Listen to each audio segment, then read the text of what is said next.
Alléluia, merci papa. Parce que c'est vrai, comme Philippe l'a dit, tu as les paroles de vie, Seigneur. Et Seigneur, ce matin, on vient devant toi et on s'attend à toi parce qu'on sait que tu es vivant, on sait que tu es là ce matin, que tu as quelque chose de bon pour nous parce que tu prends soin de nous, Père. Parce que tu nous aimes tendrement. Je te remercie pour ta présence, je te remercie pour chaque personne qui est ici ce matin, qui est précieuse à tes yeux, Père. Et je te demande de remplir tout à nouveau chaque personne ce matin, Papa, de ta présence, de ton amour. Je te remercie, Père. On ne veut pas vivre un culte de plus, une célébration de plus ce matin. On veut avoir une rencontre avec le Dieu vivant. On veut s'approcher de toi, on veut te connaître. On veut expérimenter ton amour. On ne veut pas juste entendre à ce sujet ou connaître dans nos têtes. On veut expérimenter avec nos cœurs, avec nos vies, Seigneur. Ton amour, Papa, ce matin. Dans le nom de Jésus. Amen. Amen. Waouh, quelle célébration incroyable on a déjà eu jusqu'à présent. La présidence, là, ce temps maintenant de louange qu'on a eu, qui était juste exceptionnel. Ce temps aussi de Sainte Seine. Moi, waouh, ça me touche, ça m'encourage parce que je sens la présence de Dieu. Je sais que Dieu est là ce matin. Je n'ai aucun doute dans mon cœur. Dieu est au rendez-vous. Et c'est ça qui est juste incroyable, c'est quand on a faim et soif de lui, quand on s'attend à lui, Dieu est toujours là au rendez-vous. Et vous savez, s'il y a bien une chose qui attire Dieu, quelque part, c'est des cœurs qui sont assoiffés et affamés de lui. Dieu se manifeste tout le temps quand il y a des gens qui ont faim et soif, qui désirent plus. Et je crois que vous êtes ces personnes ce matin. Soyez vraiment les bienvenus ici à l'église Gospel Center Lausanne, dans la famille, comme on aime le dire. On est une grande famille et on s'aime ici et ça fait vraiment plaisir d'être là ce matin. Le titre de mon message ce matin, c'est « Du statut d'orphelin à celui de fils et de fille ». Et je trouve ce thème de l'identité, ce thème de comprendre qui on est en Dieu et de qui est Dieu pour nous tellement important parce qu'en fait, ça change la vie. Ça révolutionne nos vies. Quand on comprend qui on est en tant que fils, en tant que fille, quand on comprend et quand on expérimente l'amour du Père, ta vie, elle peut pas rester la même. C'est juste impossible. Quand tu expérimentes l'amour du Père, ta vie, elle est transformée. Moi, quand je me suis converti à l'âge de 15 ans, c'était une expérience surnaturelle parce que je sentais comme des vagues d'amour qui coulaient sur moi. Je n'arrivais pas à expliquer. Ça, c'était une des expériences les plus puissantes que j'ai faites de ma vie. Je sentais comme des vagues d'amour et ça m'a changé du jour au lendemain, littéralement. C'était une expérience qui a été absolument bouleversante. Et donc je pense vraiment, et j'ai compris au fil des années l'importance de bien saisir qui est Dieu en tant que Père, de comprendre qu'on a ce Père d'amour qui nous aime tendrement, mais aussi de comprendre que malgré nous, malgré nos erreurs, malgré tout ce qu'on fait, on est tellement passionnément aimé de la part de notre Dieu. Et c'est uniquement quand tu comprends vraiment qui est Dieu que tu peux pleinement réaliser qui tu es aussi. Oui, c'est moi, oui. Salut, chouchou. Tu veux dire coucou? Tu veux venir ici et dire coucou aux gens? Oh, voilà. Tu dis coucou aux gens? Hello. Hein? Yeah. Okay, you go down. You go back to mama. Okay? Hein? You go back to mama. Oh, tu avais remarqué. Non? Tu veux rester avec papa? Oui, c'est moi, papa. Ciao. Vous savez, c'est aussi quand je suis venu le papa de cette petite merveille, je sais que je vous l'ai déjà dit, mais où j'ai vraiment reçu une plus grande révélation en fait, de l'amour du Père pour moi-même. Et ça m'a vraiment bouleversé parce qu'en fait, j'ai vu à quel point je pouvais l'aimer, malgré que des fois, elle peut vraiment me tendre aussi, je dois avouer. Mais à quel point je l'aimais. Et puis j'ai compris en fait que Dieu, son amour envers moi était encore plus extravagant que cet amour que je pouvais ressentir pour ma fille Zara et pour mes 3 filles actuellement. Donc c'est vraiment un truc qui est bouleversant. Vous savez, tellement de gens en dehors de l'Église, mais aussi à l'intérieur de l'Église, ont une fausse vue de qui est Dieu, une fausse perception, une fausse compréhension de qui il est vraiment et de ce qu'il fait.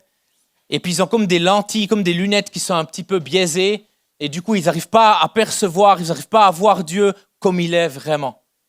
Et c'est pour ça que c'est important, et c'est un des sujets qui brûle sur mon cœur, vraiment, depuis de nombreuses années, c'est de pouvoir présenter ce Dieu tel qu'il est vraiment. ce Dieu d'amour, ce Dieu de grâce, ce Dieu qui nous aime tendrement, ce Dieu qui est lent à la colère, riche en bonté, ce Dieu qui en fait veut juste le meilleur pour chacun d'entre nous. Vous savez, c'est un Père parfait. Moi, je suis un Père imparfait. J'ai mes limites. Parfois, je m'emporte. Parfois, j'ai vraiment mes limites. Mais notre Père céleste, il est parfait. On ne peut rien lui reprocher. Tout en lui est bon. Tout ce qu'il donne est bon. Tout en lui est parfait. Tout ce qu'il fait est parfait, même si on n'arrive pas toujours à le comprendre, même si on n'arrive pas toujours à le saisir. C'est le meilleur papa de l'univers. Et puis, il faut qu'on s'adresse à lui en tant que ce Père parfait. Et vous savez, plus que tout, ce Père parfait, il désire une relation intime avec nous, une relation authentique, profonde, sincère. La parole de Dieu nous dit qu'on a été créé à son image, peu inférieur à lui. Et Dieu, plus que tout, il cherche ton cœur, il cherche que tu passes du temps avec lui, que tu puisses apprendre à le connaître. Comme je l'ai déjà dit, on est ses fils, on est ses filles. Il nous aime tellement. Et s'il n'y a qu'une seule chose que vous pouvez retenir de cette matinée, c'est de ressortir d'ici en sachant, mais aussi en expérimentant cet amour du Père qui révolutionne. Il nous a aimés au point qu'il a donné son Fils unique sur la croix. Et Jésus a pris tout sur lui, nos péchés, nos maladies, nos infirmités, les choses laides de nos vies, il les a prises. Nos allergies, nos souffrances, nos angoisses, nos peurs, il les a crucifiées à la croix pour qu'on n'ait pas à porter ces choses nous-mêmes. C'est par l'amour, c'est par son amour qu'en fait Dieu, il a envoyé son Fils. C'est la parole qu'il déclare. On sait que Jésus est le chemin, mais on sait aussi que le Père est la destination. L'amour et l'intimité avec le Père, d'être proche de ce papa. On le voit dans la vie d'un enfant, un enfant qui a un père absent, qui n'a pas de père, on voit les dégâts que ça crée dans la vie de cet enfant. On voit à quel point ça influence sa perception de voir Dieu et de connaître Dieu et de percevoir Dieu. Quand on comprend cet amour, quand on réalise, quand on l'expérimente, quand chaque jour on peut se laisser remplir par cet amour, on réalise qu'en fait, il n'y a pas de plus grand fan dans nos vies que Dieu lui-même. Il n'y a pas de quelqu'un qui est plus passionné à ton propos que Dieu lui-même. Il a envie que tu aies du succès, il a envie que tu réussisses. Il a envie que tu puisses vivre une vie épanouie, une vie heureuse. Il est venu pour te donner cette vie, mais c'est aussi cette vie en abondance pour toi. Vous savez, tant d'entre nous, j'ai réalisé une chose, c'est qu'on a des affections contrefaites. Et j'aimerais aller un petit peu plus profondément par rapport à ça. Les affections contrefaites, c'est quoi? C'est le besoin de sécurité, c'est le besoin d'amour, c'est le besoin d'acceptation, c'est le besoin de reconnaissance qui sont trouvés en dehors de la source de notre relation avec Dieu et de nos relations familiales que Dieu nous a données, des relations qui sont saines, qui sont censées être saines. Ça peut être des passions, ça peut être le désir de pouvoir, de performance, de position. Ça peut être des personnes, ça peut être des places ou des lieux ou des possessions même, qui sont souvent les endroits où on se tourne pour répondre à notre besoin d'amour. Et on va chercher dans ces choses-là. Puis lorsqu'on se ferme en fait à cette relation avec Dieu, lorsqu'on se ferme à ces relations saines que Dieu voulait établir dans nos familles, avec nos parents, nos enfants, nos frères, nos sœurs, et aussi l'Église, et les amis que Dieu a placés autour de nous, en fait, on commence à chercher dans ces affections contrefaites. C'est des substituts, en fait. On va chercher des substituts par rapport à l'amour que Dieu a pour nous et par rapport aux choses parfaites qu'il a pour nous. Et parfois, c'est des choses, on a brisé des relations ou on a laissé derrière nous ou à la maison des choses qu'on n'a jamais reçues. Il y a certains d'entre vous, vous n'avez jamais reçu à la maison ce que vous auriez dû recevoir. Vous savez, on a été créé pour l'amour, on a été créé pour la famille, on a été créé en fait pour avoir des relations intimes avec Dieu, mais aussi des relations authentiques les uns avec les autres. Et si on ne l'a pas, on va chercher quelque chose à quoi se lier pour le remplacer, même si quelque part ça peut être malsain ou destructeur. Et j'aimerais aller plus en profondeur par rapport à cette liste d'affections contrefaites, des contrefaçons de l'amour du Père. Donc j'ai parlé des passions. Qu'est-ce que j'entends par les passions? Les passions de la chair prennent souvent la forme de différentes addictions. Ça peut être la nourriture. Certains compensent avec la nourriture. Certains compensent avec l'alcool et créent une dépendance avec l'alcool. Certains, c'est les drogues, le sexe, la pornographie, les échappatoires, tout ce qui semble en fait nous apporter du confort pour nos cœurs qui finalement se sentent comme seuls et insécurisés. Ça peut être un échappatoire, un amour contrefait, c'est les passions ou les dépendances. Une autre chose, c'est les possessions. Certaines personnes se tournent vers les possessions, pensant que, en fait, en quelque sorte, si elles se tournent vers ça, elles vont trouver, ou si elles possèdent toujours plus, elles vont trouver la satisfaction pour leur cœur au travers de l'argent ou au travers des possessions de ce monde. Ça peut être n'importe quoi. Des possessions matérielles. Il y en a d'autres, ils cherchent des positions. D'autres encore cherchent des positions, donc c'est la louange et la reconnaissance des hommes. Ils recherchent à être acceptés, en s'efforçant d'être vus ou en faisant tout ce qui est possible pour gagner l'approbation des autres, spécialement de ceux qui pourraient nous apporter des avantages. Donc il y a vraiment cette recherche aussi d'avoir une position, d'être vu, d'être reconnu. Il y en a d'autres, ça va être la performance. C'est ceux qui sentent qu'ils ont toujours besoin de faire quelque chose de plus ou à mettre quelque chose en ordre avant de trouver leur repos et se sentir bien par rapport à eux-mêmes. Ils sont toujours dans le faire, il faut faire. On ne fait jamais assez bien. Ça, c'est la performance. Il y en a d'autres, c'est les personnes. C'est la croyance qu'une personne ou un époux ou une épouse est la réponse à tous vos besoins au lieu de l'amour de Dieu comme votre source primaire dans vos vies. On va chercher l'amour dont on a besoin, au lieu d'aller le chercher vers Dieu lui-même, on va le chercher vers des gens. On va le chercher vers des personnes. Ça peut être un chéri, une chérie, ça peut être plein de choses, plein de personnes différentes, mais il y en a certains qui se tournent vers les personnes. Une autre chose, c'est les places ou les lieux, comme on peut dire. Les lieux, c'est une croyance qui n'est pas de Dieu, qui dit « si seulement j'avais un meilleur boulot, je serais heureux. Si seulement j'habitais quelque part d'autre, dans un autre pays, dans un autre canton, ce serait bien mieux. Si seulement j'étais marié avec quelqu'un d'autre. Si seulement, je pouvais m'en aller et m'échapper. » Et c'est ce mensonge de croire que l'herbe elle est plus verte ailleurs. Et on se compare et puis on regarde et puis on dit « ah, si seulement j'avais pas ci, ou si seulement j'avais pas ça, ou si seulement j'avais ci, si seulement j'avais ça. » Ça, c'est aussi un mensonge. Et c'est aussi comme un amour contrefait, ou c'est une contreface en fait, qui vient voler l'amour de Dieu. Une autre chose, c'est le pouvoir. Ceux qui recherchent le pouvoir. Ils cherchent à contrôler leur propre vie et leur destinée eux-mêmes. Ils n'ont pas vraiment envie d'être ouverts, d'être authentiques, et ont le sentiment qu'ils n'ont besoin de rien, ni de personne. Le contrôle de leurs émotions, ils essaient de contrôler tout le temps leurs émotions. Ils essaient de contrôler les autres gens, ou les circonstances, et c'est leur manière de faire en sorte qu'ils ne sont plus jamais déçus ou blessés. Parce que quelque part, il y a eu des blessures, il y a eu des déceptions, il y a un mur qui s'est créé, puis on essaie de tout contrôler pour éviter d'être blessé à nouveau. Et ce n'est pas réaliste. Et vous savez quoi, les amis, ces affections contrefaites, ils n'apportent pas de vraie satisfaction. Ils n'apportent pas de vraie joie dans nos vies. Finalement, Dieu nous appelle d'aller à l'état ou au statut d'esclave, au statut de fils et de fille. Et c'est ça qu'on doit comprendre, parce que quand tu comprends ça, quand tu expérimentes ça, tu ne vas plus chercher dans les contrefaçons. Tu ne vas plus chercher dans les autres choses que ce monde te propose. Parce qu'en fait, tu es satisfait, tu es rempli, parce que tu connais Dieu, Dieu te connaît, et tu te laisses remplir, tu te laisses transformer par son amour.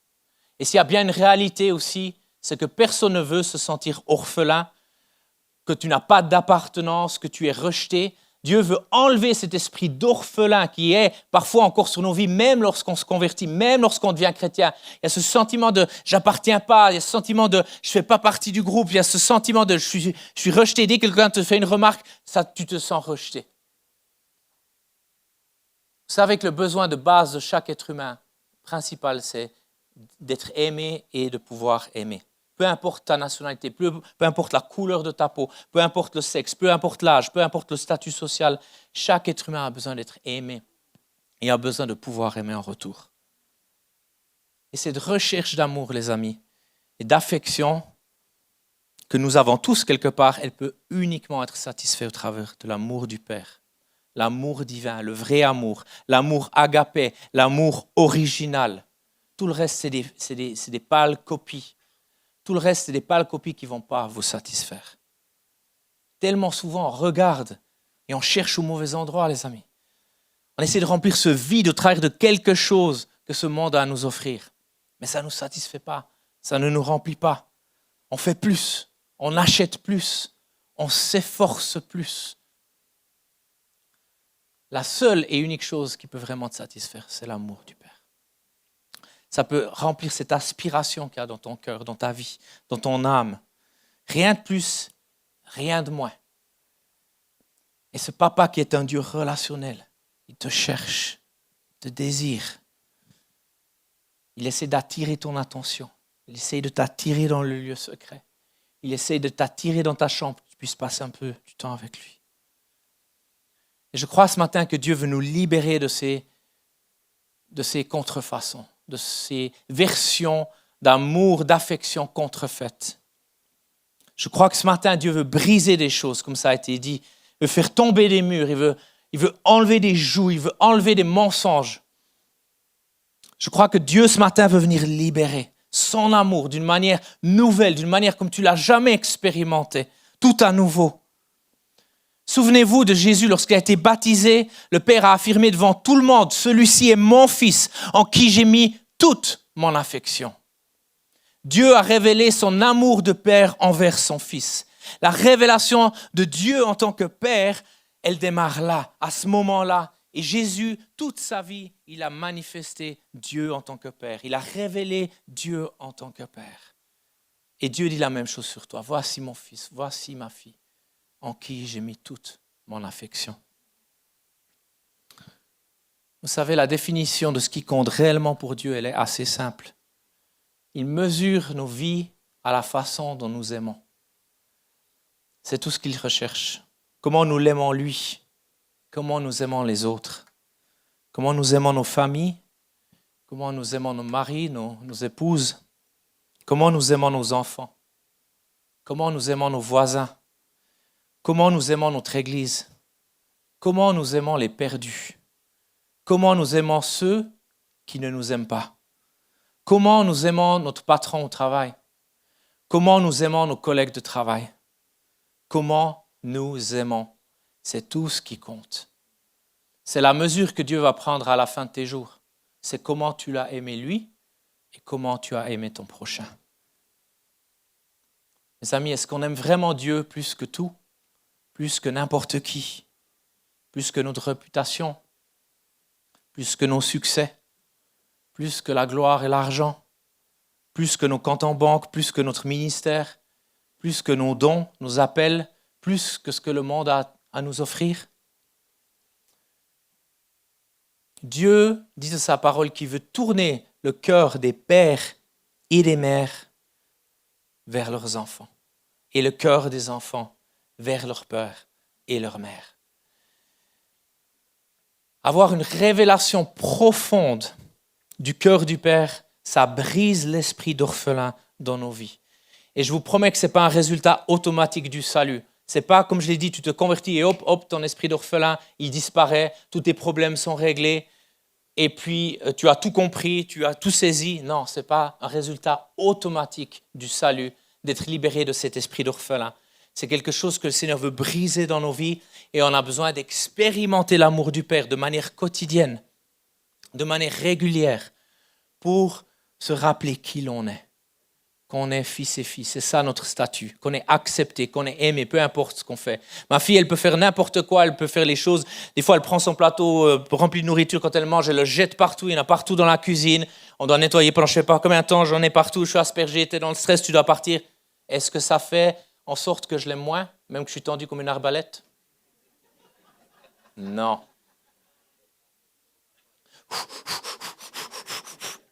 Fais descendre la pression.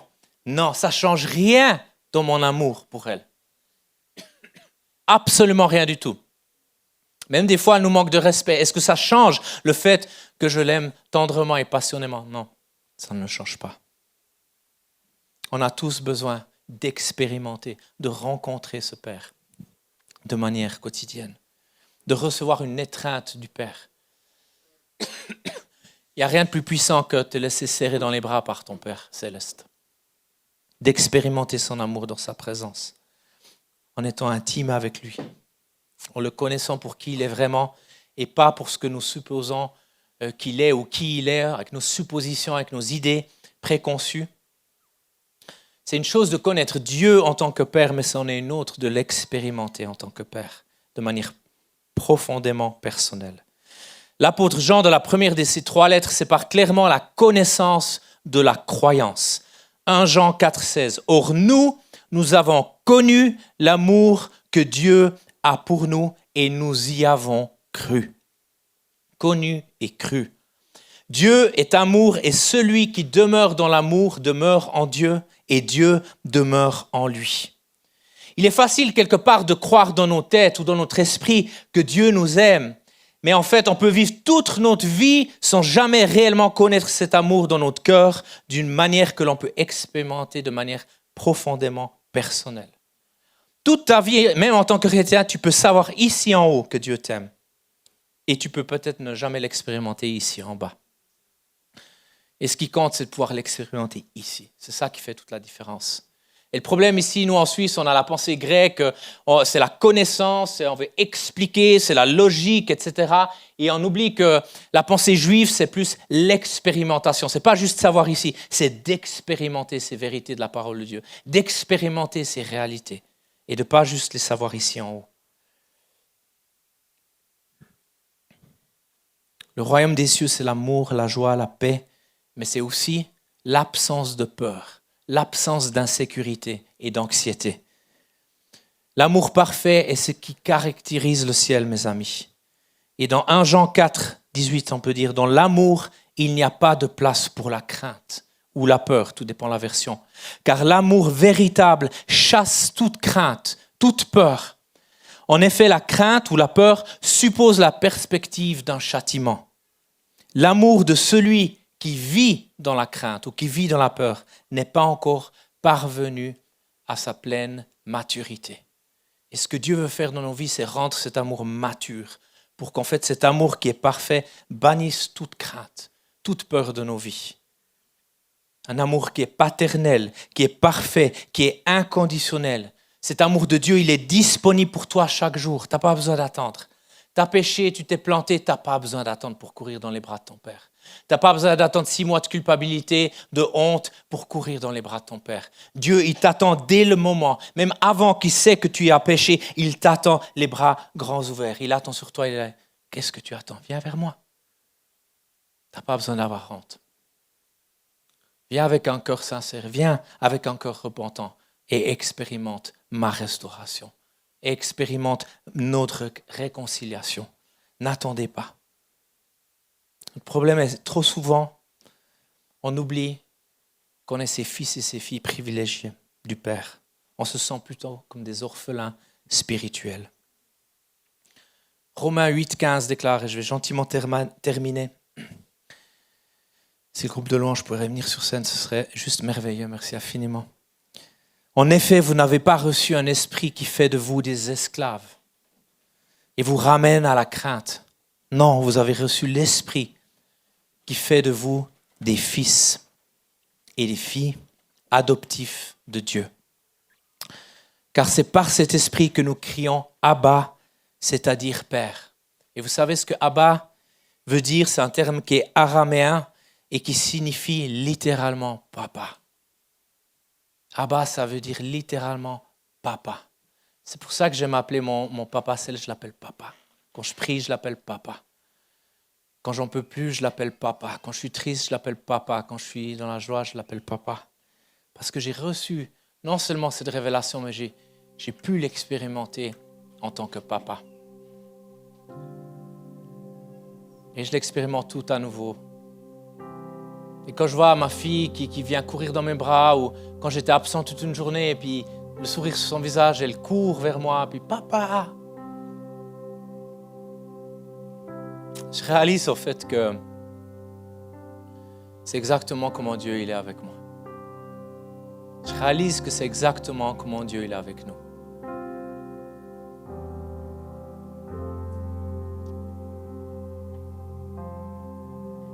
Et il y a un autre thème de message, je n'ai pas le temps d'en parler aujourd'hui, mais dans lequel on pourra aller en plus en profondeur, c'est à quel point l'impact de notre Père terrestre influence la manière dont on perçoit Dieu en tant que Père céleste.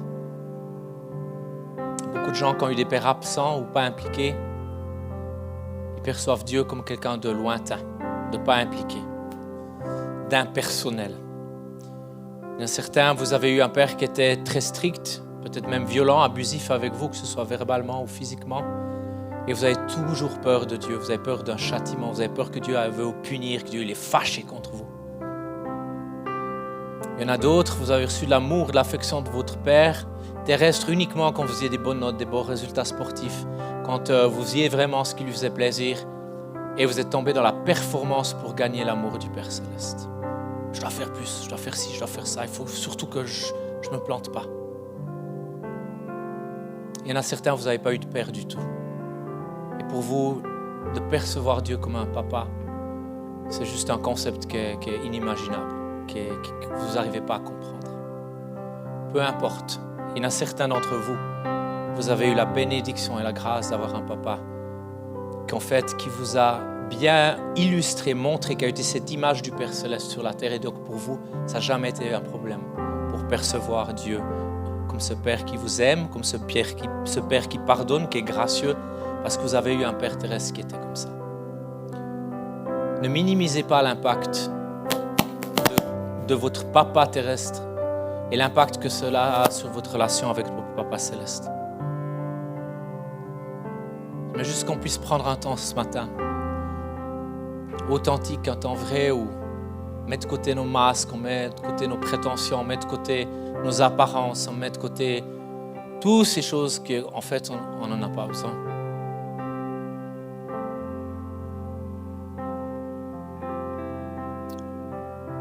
J'aimerais juste demander aux personnes qui se sont senties concernées par cet amour contrefait, d'une de ces contrefaçons que j'ai énumérées. Si c'est vous, je ne vais pas vous demander de quoi il s'agit, j'aimerais juste que vous vous levez là où vous êtes et j'aimerais prier pour vous. Parce que je crois que Dieu va vous délivrer, je crois que Dieu va vous guérir, je crois que Dieu va vous restaurer.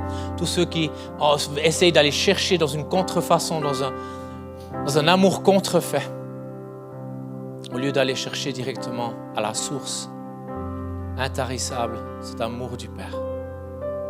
Je vous remercie pour votre courage et on va prier ensemble. Papa, je te remercie pour tous ces fils et ces filles ce matin qui osent avec courage se lever, qui osent avec courage reconnaître, Papa, qu'ils sont allés chercher à la mauvaise source. Ils sont allés chercher des affections contrefaites qui n'étaient pas, en fait, ton amour qui est parfait. Et je te prie, Papa, de poser ta main sur eux maintenant. Et je te prie, Seigneur, qu'ils soient libérés maintenant de ces dépendances, de ces chaînes, de ces amours contrefaits, dans le nom de Jésus. Et que Seigneur, je te prie que tu puisses libérer ton amour de Père, ton amour divin, céleste, parfait sur eux, Seigneur, dans le nom de Jésus. Que non seulement ce matin, Seigneur, ils puissent entendre parler de ça, ils puissent l'expérimenter, ici et maintenant, dans le nom de Jésus. Que même l'amour de leur époux, de leur épouse ne peut les satisfaire. Que même l'amour de leurs propres enfants ne peut les satisfaire. Uniquement toi, tu peux les satisfaire. Et s'ils sont célibataires, ce n'est pas un futur mari ou une future femme qui peut les satisfaire. C'est toi qui nous satisfais. C'est ta présence qui nous satisfait parce que tu nous as créés pour être dans ta présence. Tu nous as créés pour recevoir ton amour et pouvoir le redonner plus loin. Dans le nom de Jésus, soyez libres ce matin. Dans le nom de Jésus, soyez remplis de cet amour du Père. Je vois l'amour du Père qui se manifeste. Je vois la main de Dieu qui commence à se manifester, qui vous remplit. Juste recevez là où vous êtes, dans le nom de Jésus. On balaye tout mensonge. On balaye toute arnaque du diable qui vous fait croire que c'est dans tel et tel domaine ou à tel et tel endroit que vous pouvez recevoir l'amour dont vous avez besoin ou l'affection que vous avez besoin. Tu as déjà une affection qui est complète en Jésus-Christ. Tu as déjà un amour, une affection qui est complète au travers du Père. Tu n'as rien besoin de plus. Ce n'est pas ton métier, ce n'est pas ton statut, ce n'est pas ta réputation. Ce n'est pas ce que le monde dit de toi, c'est ce que Dieu dit de toi. c'est ce que Dieu pense de toi.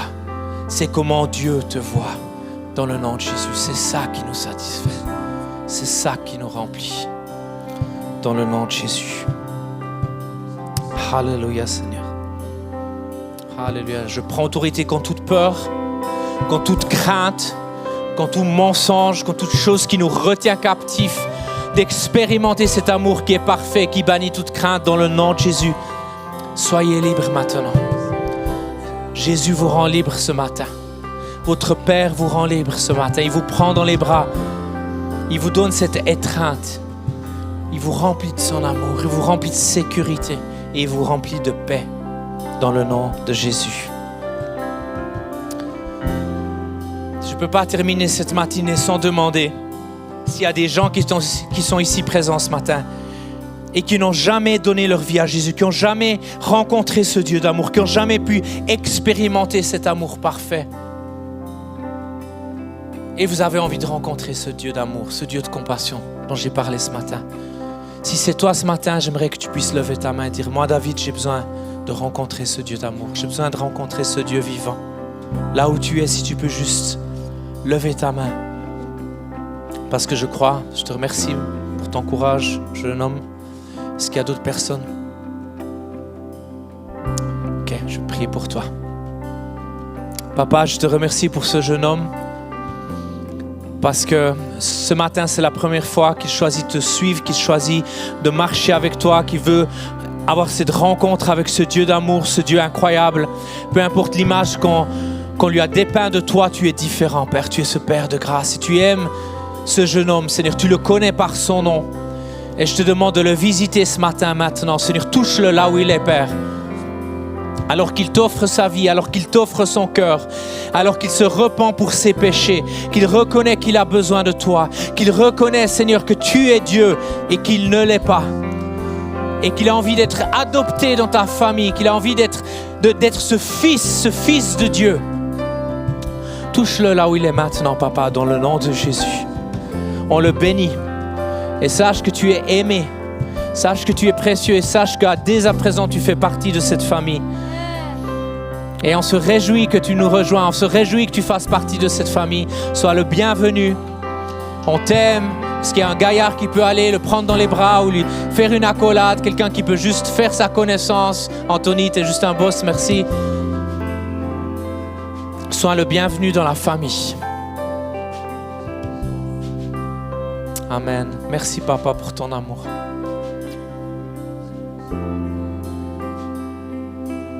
Seigneur, on a tous besoin de ton amour quotidiennement, Papa. On a tous tellement besoin de toi. Viens nous toucher ce matin. Viens nous transformer ce matin. Viens remplacer cet esprit d'orphelin par cet esprit d'adoption. Par cet esprit qui crie Abba Père, qui reconnaît, mais je suis un fils, je suis une fille. J'ai rien besoin de faire, j'ai rien besoin de prouver pour gagner ton amour, pour recevoir ton amour. J'ai même pas besoin de gagner ton amour parce que je l'ai déjà. Je l'ai déjà reçu. Juste parce que je suis fils, parce que je suis fille.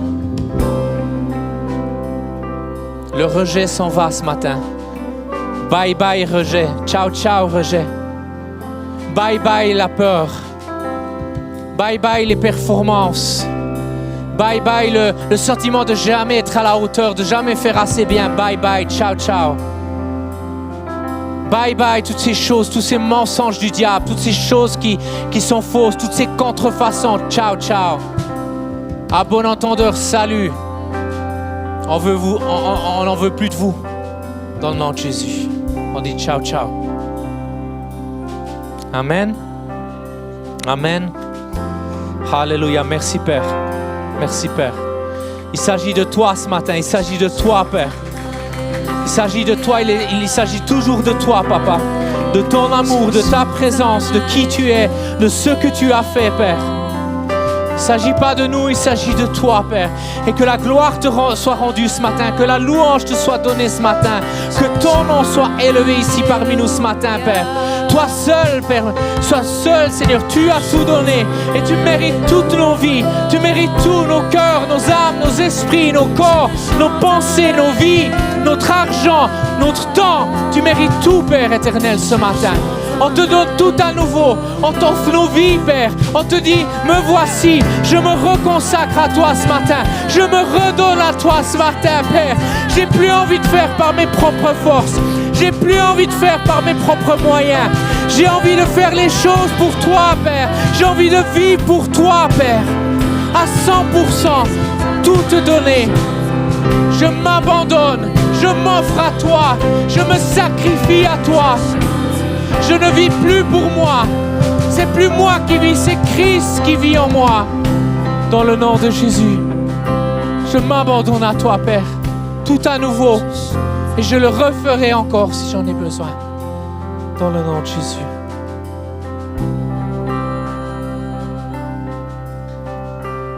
J'aimerais juste dans la continuité vraiment de ce moment, c'était très fort au moi de simplement vous dire que vous avez à renoncer au mensonge que Dieu le Père est comme votre Père. De le pouvoir le dire, si vous pouvez le faire maintenant ou après venir devant pour être entendu. Parce que souvent, tant qu'on ne renonce pas à l'idole finalement, c'est comme une idole, ce Père qui a été défaillant, on ne peut pas recevoir cet esprit d'adoption que Dieu veut déverser. Et il le fait et il va le faire. Il faut juste renoncer à cette idole qu'est notre Père pour passer à autre chose. Voilà. Amen.